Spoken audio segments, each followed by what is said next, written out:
Hey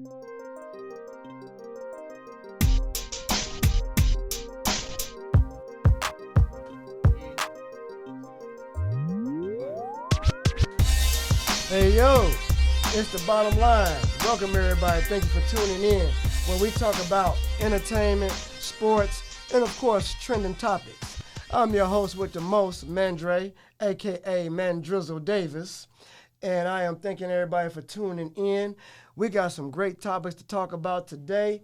I'm gonna go ahead and introduce my guests live in the Queen City, all the way from Raleigh.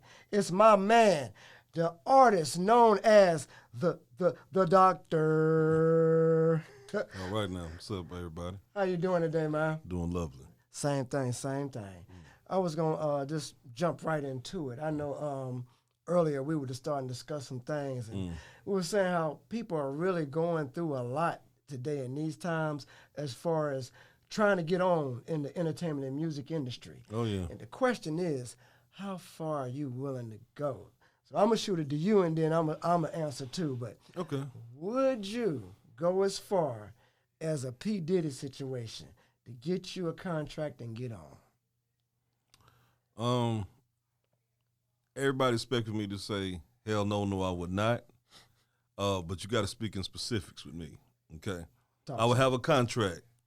None of that Illuminati extracurricular stuff going on, you know. I'm not bending over for nobody. I'm not sucking nothing. Not at all. You know what I mean? I'm not putting my hand on nothing but a pen to sign the contract. Okay? I'm not doing none of that. All that's going to be on the contract, and I'm going to have protection behind me verifying this thing. That's right. Now, if he's willing to do it like that, cool. All promises going to be on paper. You're going to have to promote my stuff on time, everything. You know what I mean? Else you're going to be at fault, and you're going to be hurt. That would be the only conditions I would do it. But, yeah. Yeah, I agree with that, man. And today, you know, it's really no excuse to not know what to expect when you get in. Even if somebody's spitting good and talking good, if the contract don't line up with what's going to work for both of you, you definitely shouldn't sign it. Correct. And with all the know-how we got, YouTube tutorials, the NWA story, TLC story, everything that we're seeing right now going on, it's up to the artist, not just who you have as a lawyer or not doing your contract and paperwork. It's not just up to the producer or the director to do you a decent contract. It's up to you yourself before you sign. Once you sign, it's over. Who's going to look out for you look better than you? Right. You know, so it's best that you learn. Even your lawyers, you know, they're supposed to have your back. They're not your friends. They pretty much there to take your money and make you feel good about doing it. Right. You know, if you really think about it. So you got to show that lawyer, look, don't play with me. I know my stuff too. Right. You know. I'm in tune. So, with it. I'm not just an artist. I know the business side of the game too. Right, yeah. You may can show me a little bit extra, but I know the basis to show that. I know if you BSing me. You know what I mean? You got to at least know that much. Yeah, and you got to read. Like, I honestly just had a situation where I had to get an attorney for a slip and fall incident. And I was at the office, and they were like, they came back about 10 minutes later. They were like, you're actually reading the contract. I was like, don't everybody? They were like, no. Before a slip and fall incident, or like I call it the Ezel contract, I like to call it. My neck and my back. Did you win? 50,000. It's actually going right now. They said they're definitely going to win because they said, we won't take your contract if we can't win big because you got to get paid and we got to get paid That's too. how it always should be. I think that's how the whole lawyer system should be because, like, I know people that pay lawyers a gang of money and didn't get nowhere, you know, but your money's gone. I don't think no case should be, I mean, I understand like a small, maybe what they call a deduction fee, like $500 for your time or something to that effect. Right. But you're not getting these big dollars unless I win. Right. And if I walk away with nothing, you walk away with nothing. That's how it should be. That's it. But you know. You definitely ain't walking away with more. Exactly. I'm the reason why we getting paid. Precisely. But for the question you asked me earlier, adding to that, I don't really care. I just so happen to be one of those rappers. I don't care about the glitz and the glamour. You know, I'm also into the money and the respect aspect. Like we talked about Scar. If I had to choose a rap career to be like, I would like to have him. Absolutely. It's his career because he's not all on these award shows every time you see him. Mm-hmm. He does it when he feels like it. Right. You know, he spits the hardest stuff. He's known for his talent. You know, not by who he's dated. You know, not by, you know what I'm saying, who he was found in bed with. Not, you know, none of that. He's respected by his talent alone. His craft. Exactly. Just your craft. So I would be more satisfied if, you know, if my album got me 6 to 8 figures a year, I'm good with that. You know what I mean? Right. Just like a good paying job. I'm good with it's doing pretty good now, but I would rather, you know, get to that point where, you know, I'm taken care of and comfortable. Mm-hmm. You know, like Pac said, all I want is money after fame. I'm a simple man. I'm pretty much like that. I want that respect, but all that extra comes with a price. You know, Absolutely. You have no private life. Somebody's taking a picture of you when you get in a limo. You seen with this girl. She probably just was in there give somebody you giving a ride, but now you with this girl. You seen with this one. You know, it's just all over the place. Then you got this Me Too movement. You know, once you see millions going on, that girl that lied to you about her age probably back in the day, said she was this age and you did her. She gonna come now to the forefront and say you did. So I was really 16 at that age. You're like, what? And no one's gonna believe you. You know what I mean? Because she's coming and putting these accusations on there. You know what I mean? Even if you found not guilty, the accusation still put out there to the people. I said once that assassination of character hits, it's over. It's a hard battle to win. It's hard hill to climb back on, hard mountain to climb back on. You know, it's just what it is, man. I mean, so that's what I'm saying. I'm simple. I'm good with the you know, the respect and the decent financial ability about it. All that extra stuff, y'all can have that. Right. Well, shoot, since we already don't win I can care less if I win 1 Grammy. You already said one, Scarface. We might as well go ahead and talk about who are the artists that inspired you back in the day? What made you fall in love with hip-hop, and who are the artists that made you want to get into it? As we touched on earlier, I'd say it was LL Cool J starting out. When I was real little. Then Kane came on the scene. I ain't gonna say I forgot about LL, but I'm like, I think I'm gonna stick with this one, you know, because I was always that elite type person. You had to be the top 10, whatever it is, for me to like you. Like, who ain't a heavy Michael Jackson fan, you know? I wanted to find who was gonna be the rap version of Michael Jackson, and that was Big Daddy Kane. There it is. The man knew his craft. The man could dance. He had the ladies. He was smooth. Yes. Who didn't want to be that guy back then? That's you know what I mean? You know, facts. so, you know, Kane was my dude. And then when the 90s hit, Biggie came, and that's when I decided to pick the pen up. There you go. So, you know, and that's when I picked it. I said, okay, well, he ain't nothing but a gangster version of my favorite rapper. So, you know, I actually had the privilege of meeting Big Daddy Kane down here. I'll show you the picture when we get a chance to, it's on Instagram. Got the chance to meet him at his house. We chopped it up, you know. One of the best moments of my life. You know what I mean? Got to ask him a few questions. Man. But, yeah. I'll show you when we get the chance. I'd love to check that out. Oh, yeah. I saw recently, man, I don't know if you've seen it. He did a freestyle recently. Who Kane? Yes. Yeah. It was ridiculous. I used to get on, I'm telling you, anybody that's going to watch this interview on Instagram will tell you, I used to almost get on fights on the back of the bus because somebody was trying to say Tupac was better than Big Daddy Kane, and this person's Big Daddy Kane, you know what I mean? And I'd be ready to go off in their mouth because I knew different, you know what I mean? Y'all just going with the hype. I'm telling you what is, you know. Bump who's popular now, you know. That's Kane is where it's at. But, you know, it's just now, the truth is just now coming to the forefront, like, oh, yeah, well, Kane was that man. I'm the only one that's been like, duh, I've been knew this, you know. That's right. But, yeah. And it took a minute because, like you said, today's times, like we were talking about earlier, is different than then.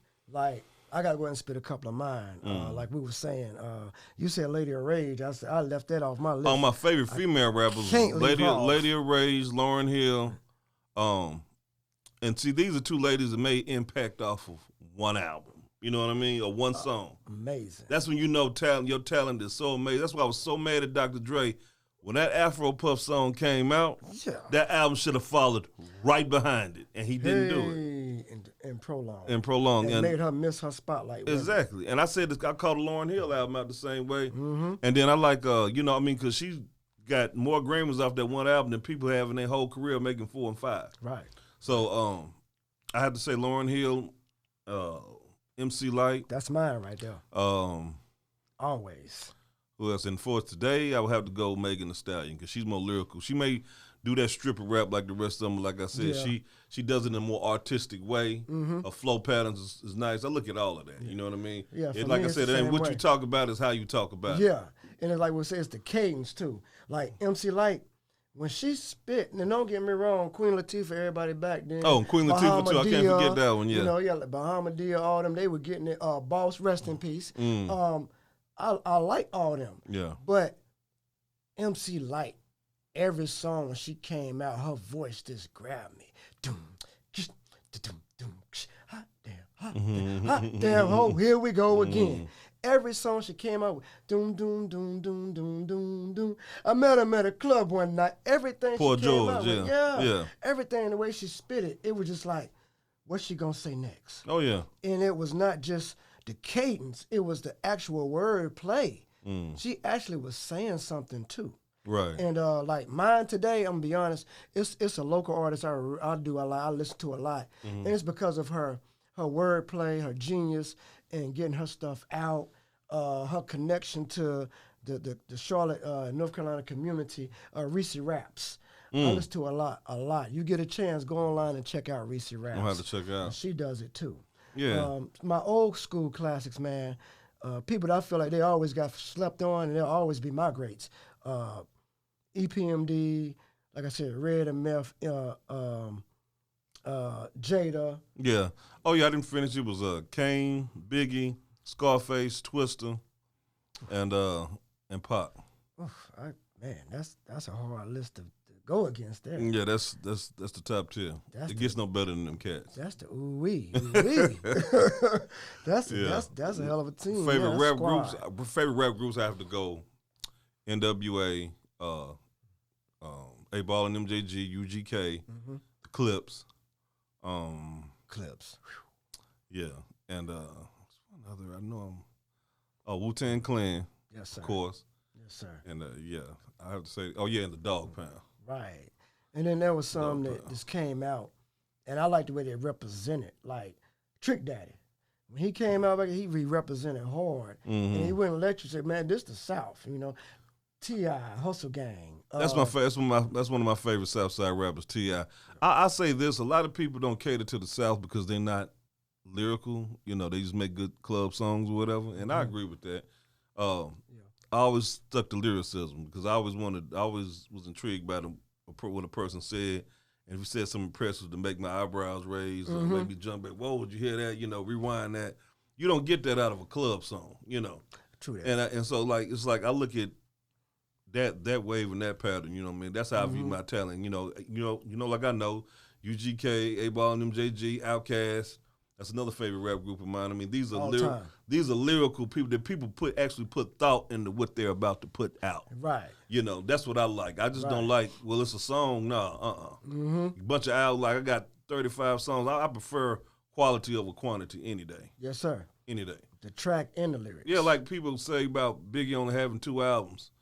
Okay, a lot of people get mad at me when I say this, but I mean, it's the truth. It's the bitter truth. That's why they get mad. Talk to them. Speak your piece. Okay, everybody say, who do you like better, Tupac and Biggie? And I always say Biggie. And they be like, oh, man, you crazy. They ready to go off. Biggie ain't got as many albums. I said, hold on a second. I said, you got to take it. Biggie came right after Pac.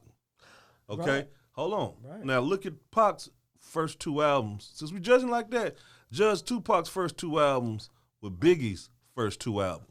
Apocalypse Now. Tupac grew into the great artist he was.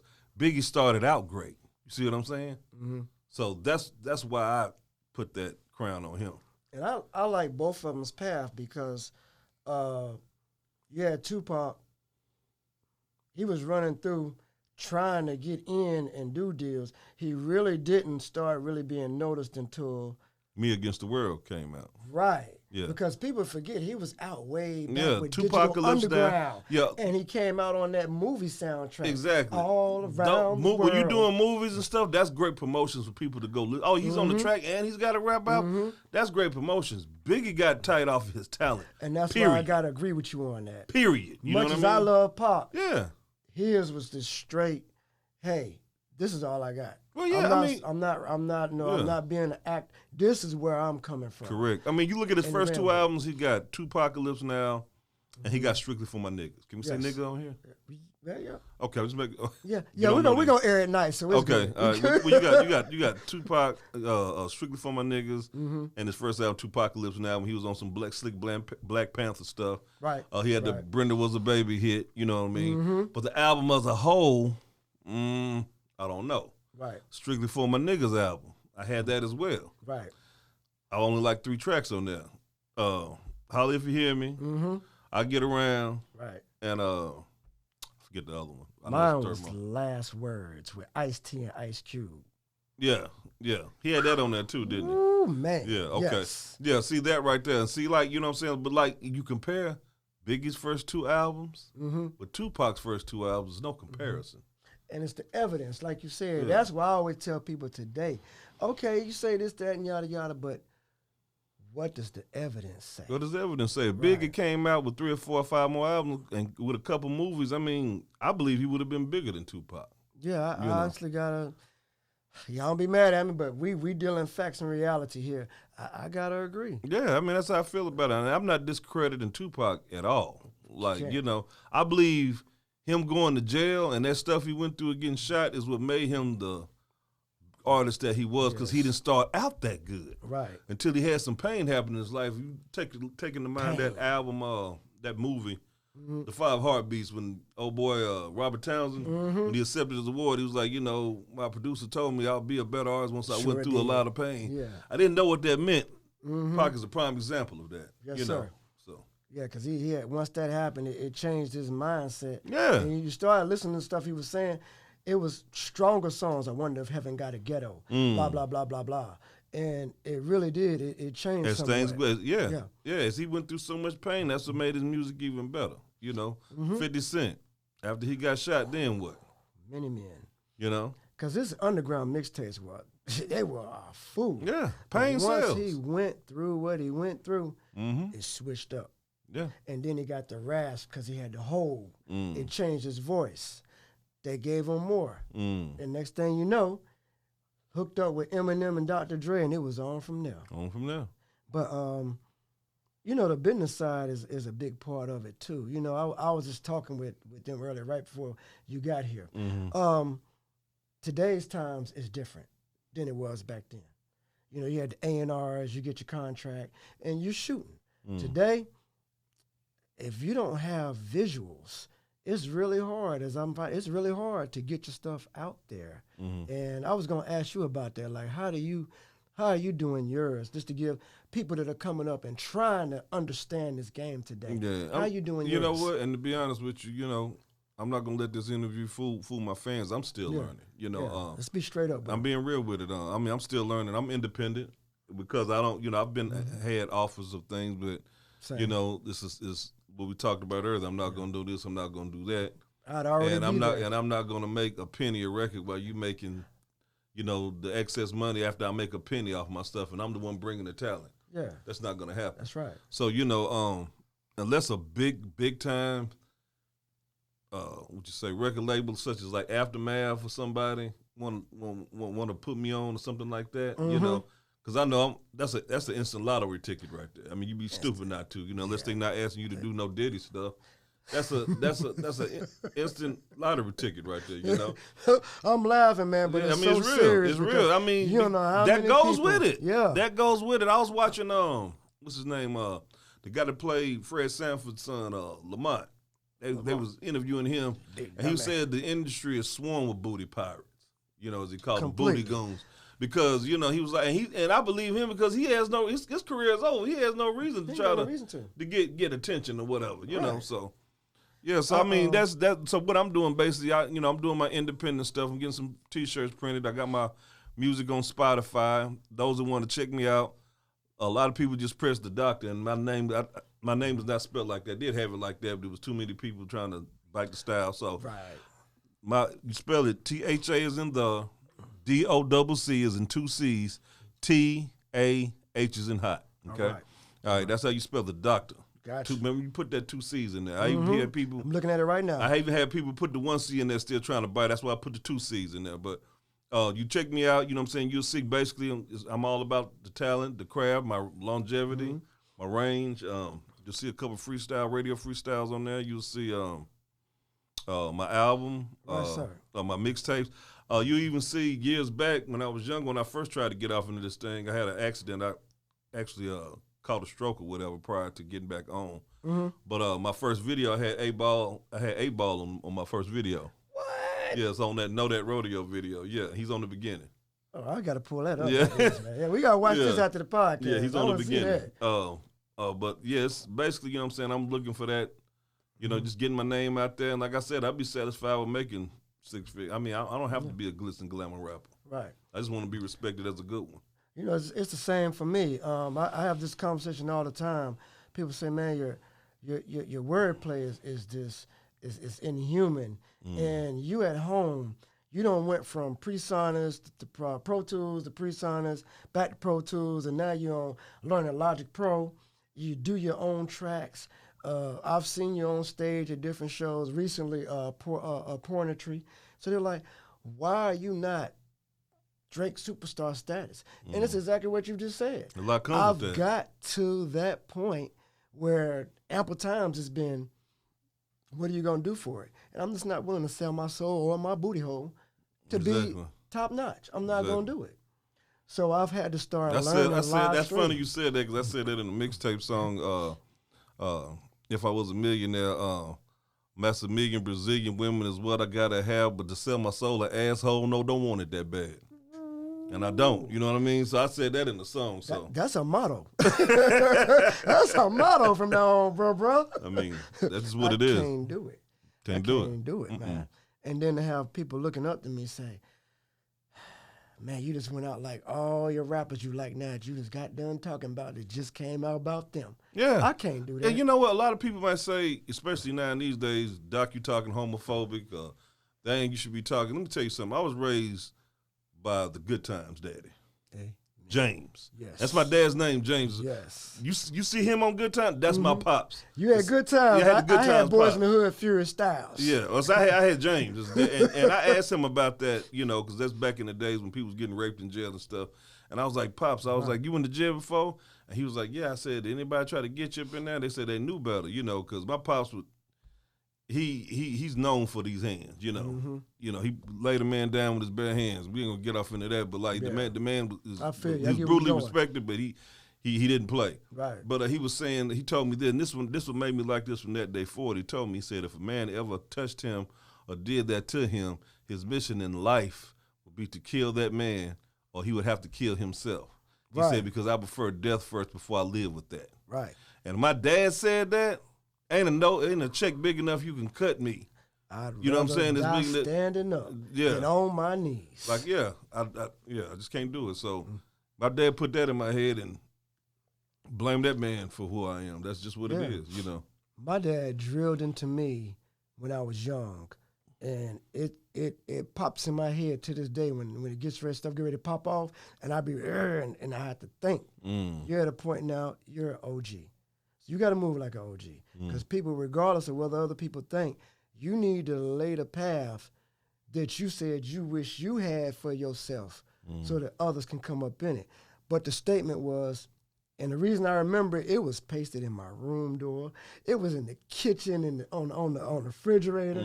I had to see this every time I got in trouble. Right. And it was, acts have consequences.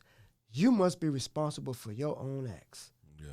So if you moving something and do something, is it gonna be worth the pros and the cons that you doing what you're doing? Mm-hmm. If not, then I suggest you don't do it. It ain't worth it. Like the guy said on the Tupac movie, don't do something 5 minutes, gonna get you 50 years. You know, something that takes only 5 or 10 minutes is gonna get you 50 years. And that was a deep line, you know. That's real hard. Man. I forgot about that, to be honest. Yeah. So let's talk about, man, some of your music while we got you here. Okay. I was just looking on your Bandcamp, and I had the Send Me an Angel pulled up. Actually, I wanted to put on a snippet and listen to that. Go ahead. But we got some other songs. It's some lyrics I want to just ask you where your mind was at when you popped off those lyrics. Okay. So we're going to see if we get the Bluetooth kicking in good. This is just a snippet of Send Me an Angel. I've committed many sins. All right. Please send me an angel in order not to repeat these many sins again. No doubt about it, bitch, my passion is rapping. I'm like that gun that made you run when you heard them rounds clapping. Come feel me now, I do this shit to stay lit and keep my dome strong. And to keep from coming up in your home, taking everything you own. My pillars keep coming on up and fuck any bad bitch that came my way. Until I learn these so-called bad bitches on the dick just trying to get paid. All I want is checks and respects, 2 kids in a crib that's laid. I think red bone up in my home to suck dick and lick balls till the nut cascades. I'm like a hooligan, willing to come and do again. Trying to be reformed, but never to use a tool again. Marry your bitch, shit would have to be a Nubian. Sign a prenup, cause I would never be a fool again. I'm living good, but with the feeling of sinning. Lord, accept me, please hit me. Stress got my head spinning. Hold on, okay. We're gonna slow down, all right, because they might have been ready for that. Hold on. I'm trying to tell you, I got to give you some props on that, boy. Thank you. Wow. Yeah. I good googly moogly. So, man, go ahead and break that down, because some of the stuff we were just talking about, you actually said in there. Yeah. Where was your mind really at when you made Send Me an Angel? Oh man, I was going through it, man. Me and my girl was into it. Money was getting funny, and I just like start writing, just putting my frustrations, you know what I'm saying, on paper, you know, right, or whatever. Technically speaking, I like the second verse better because it really explained why I am the way I am, why I came up, you know. Yes, sir. And I don't know if you ever chose to play a snippet of that, but if you really listen to it, it's telling me I'm wondering how I'm gonna live or how I'm gonna die, what's gonna be the cause of my death, you know. Yeah, I was listening to it, man. Yeah, things like that runs through my mind a lot, especially as I'm getting older, you know. I just think that's amazing. Things man, I took for granted thinking about as a youngster, you know, now really it's coming to roost as me getting older. Right. Yeah. It was just writing my frustrations pretty much on paper. If you listen to my album, I try to do what I tell people, a gumbo flow. I use many different producers because I don't want you getting people's attention span is like this. So, you know, I try to make every song different. You know, this one's going to be on some hip-hop fantasy type stuff. Yes. This one's going to be political. This is going to be gangster. Right. This one's going to be talking about some woke stuff, you know. I want to give you everything, you know what I mean? Like I said, I just don't want to fill up an album with a bunch of songs. I want to treat each song like if it would be a single coming out every time. So you're creating a concept. You want people to, when they hear it, it's like, oh, wow. And you can really visualize. I could see just listening to what you're saying. I'm one of those, I'm listening to what you're saying, and in my head, I'm already picturing my own video. Like, I'm a read a book guy. Correct. Because I watch the movies, but you make your own understanding when you read novels. So when I hear the music, I'm making my own video in my head already. Yeah. And that stuff is just very vivid, bro. I really like that, man. Yeah, like I said, Biggie's my favorite rapper. He was a lot like that, you know, real visual, cinematic. I got a song that he inspired me to do on there called Nashville Nights. Oh. Yeah. Well, shoot, we can get a snippet on that because I got that right here. Let's get a peep on that right quick, see what you're talking about. And the Nashville Nights. It's more of a storytelling song. All right. Coming out that studio, just dropped 2 tracks and fuck 2 hoes that I used to know. Now I'm on the way to the stove to get a Bud Ice brew and an Optimo. I swear that Satan be the one who keeps the hate on me. But before I start the trip, let's see the rest of this day gon' be. Mash the gas to the floor, for you know I met that red light. Look at my rearview mirror, see some nigga done flashed his headlight. If what's in the back of me got plans of attacking me, I swear what's in this pistol's gonna take it from his family. Now my face done turned mean. Wish this light would turn green, cause if this nigga keep flashing beans, I'ma show him what these 2 my birds mean. Think it coming down, D? This nigga done got your nerves tight. Can't make no move too soon because you know you on your 3rd strike. So then I turn right, fucked him over that Bud Ice. This fool done turned 2, I guess dude really wanna meet God tonight. I'm swerving cause I'm nervous, run the stop sign, fuck the right of way. Turn down the street and burn the left down this alleyway. Turn down my headlights so these niggeros won't find me. Now ain't this a son of a bitch, these niggas done pull behind me. Grab the heat from up under the seat, this shit gon' be some fun to me. Please God forgive me for what I'm about to send some company. Popped in the clip, stepped out the whip, and then said some real shit. Nigga, what you got a death wish? Fuck about the car with the deal is, bitch. obvious it was about to go down on this track. Yeah, you got to pay for the rest. Don't give them all of it. They got to stay tuned. They got to go back. Y'all get snippets. That's it. You want it all? Go on Bandcamp. We're going to give you the information at the end. Bandcamp.com. The Doctor. That's what's up. You're going in, bro. So I got two on here. I'm going to ask you which one you would want to hear a snippet of and talk on. Okay. We got Lady, Razor Blade, Ooh. or Boss Bank. Boss Bank is my single.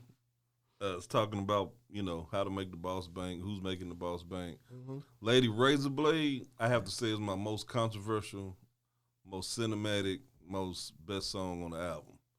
Because it's actually, I call it my Quentin Tarantino flow. Oh. And the reason why I call it that is because, that's one of my favorite directors. That's what I like. And I wanted to do his directing in the form of a song. Good God Almighty. And it's basically loosely based off a true story. It's actually about a girl who was statutory abused. I ain't going to use the R word, but she was statutory abused by her older brother. Okay. And it messed up her mind when she was young. It messed up her mind, and he ended up going to jail for it because he had been known for doing other family members as well. So he finally got his and goes to jail. It messed up her mind. She gets a girlfriend. She's on some other stuff. She hates men, and her vendetta against men is so strong. She'll entertain you and believe she want to get with you. You know what I'm saying? You could get the chicks or whatever. And as soon as y'all in the bedroom doing the damn thing, you know what I mean? As soon as you reach that climax, that blade coming out of her mouth, she's slitting your throat. Yeah. Oh, man. And, she's waiting on him to get out of jail in order to kill him. And I ain't going to tell you everything. And the end of the song tells you how she did it, how she plotted it, and all that kind of stuff. But her demise, her demise is like she ends up dying because one of the guys she did that to, she thought she got him, but he killed her later on because he had the AIDS virus. So, yeah, it's deep. Oh, my God. Yeah. I wish I had known you when you made this. I would have loved to have been the Kendrick Lamar to your Lil Wayne on this track. Yeah. Everybody likes that song. Everybody likes that song. We're going to definitely get a snippet on that right All right. quick. Just a snippet. It's a video to it, too. If y'all check it on YouTube, it's a video as well. Oh, word. It's a video. We're going to come back to that.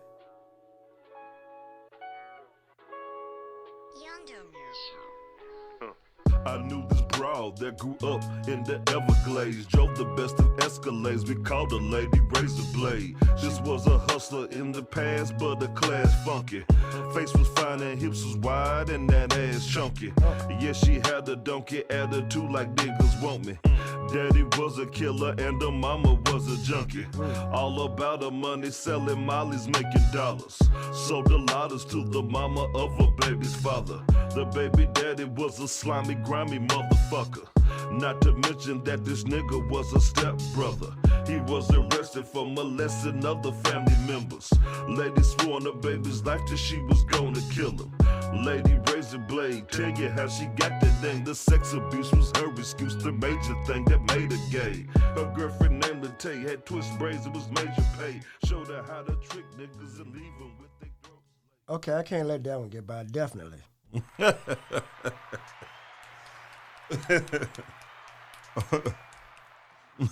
that is fire, bro.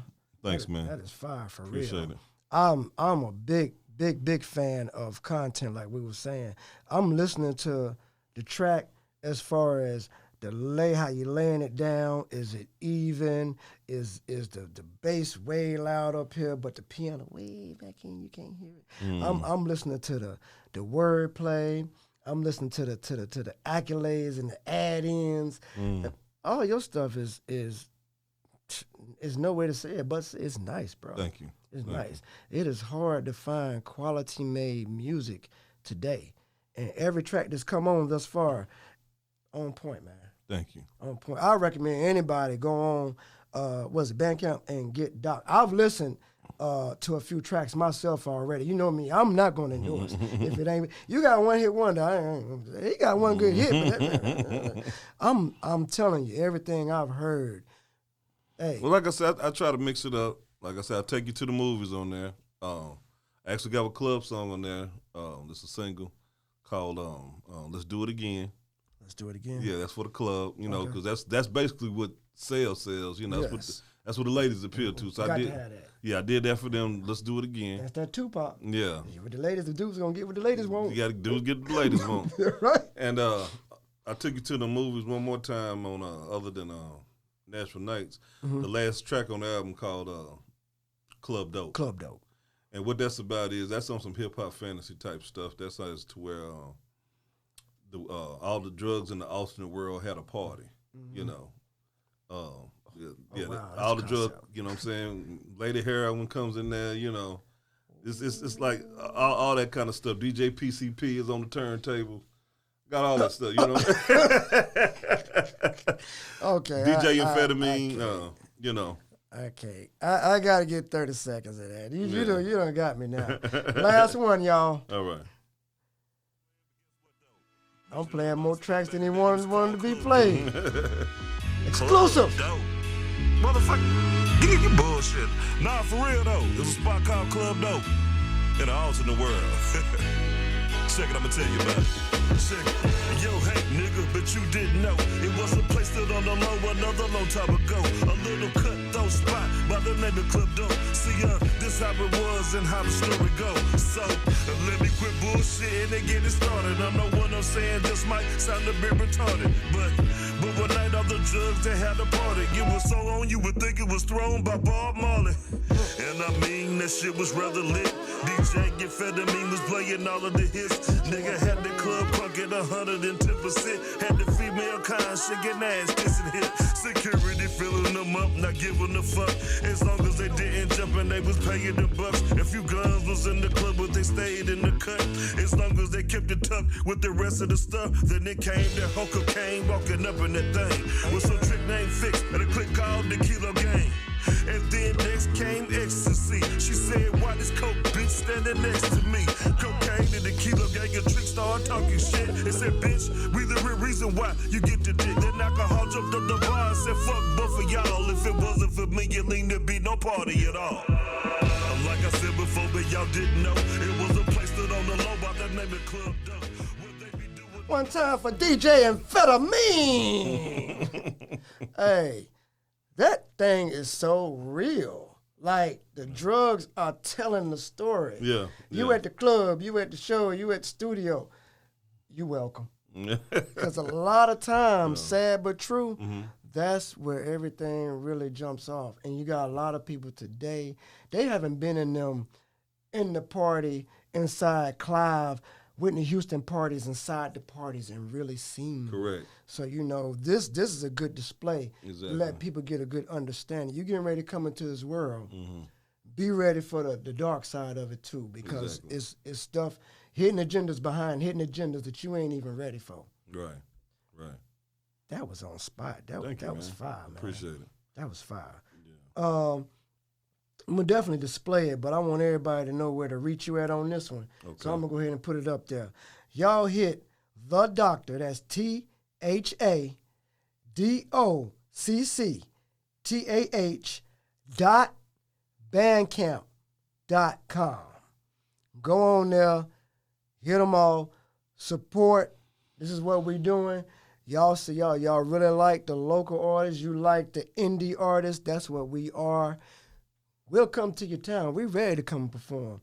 But support so that we can say thank you and keep doing what we're doing because nothing runs off of nothing. This air, it costs. It costs. Most deaf. So again, THADOCCTAH.bandcamp.com. Go on there and check out the Docctah. Hey, look, man.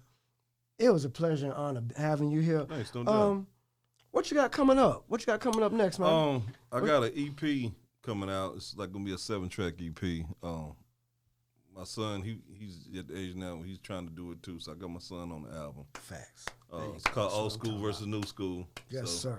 He's doing his thing, and I'm doing my thing. You know, so that's a bit.